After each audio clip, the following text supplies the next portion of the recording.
I know you're a movie star. You're a movie star. Okay, sit down, movie star. Sit down. Sit down. Good girl. Thank you.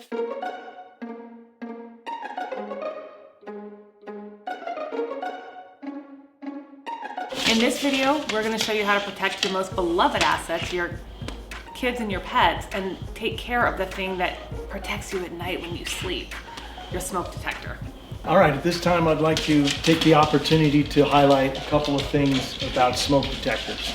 Every year it's reported that through the National Fire Protective Agency that thousands and thousands of lives are saved because of functioning smoke detectors. The first thing is to ensure that you never use a chair, that you use a stepladder. Smoke detectors, fire alarms, CO2 detectors should be checked at least twice a year.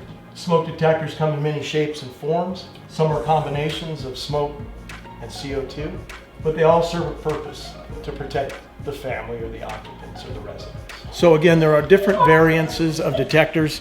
Some have hardwire that actually are wired into the house that have a battery backup. Some are strictly battery. And again, some are battery internal, which you will not replace, but are hardwired. When cleaning a smoke detector, it is highly recommended that you never use water. Compressed air on the sensor is a great way to maintain your smoke detectors.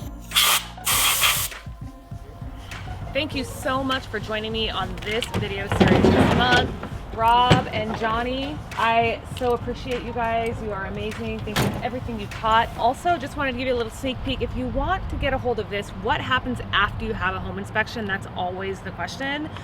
They have put together this, I don't know, what is this, 90-page booklet of all the things that they're going to teach you as they do your home inspection.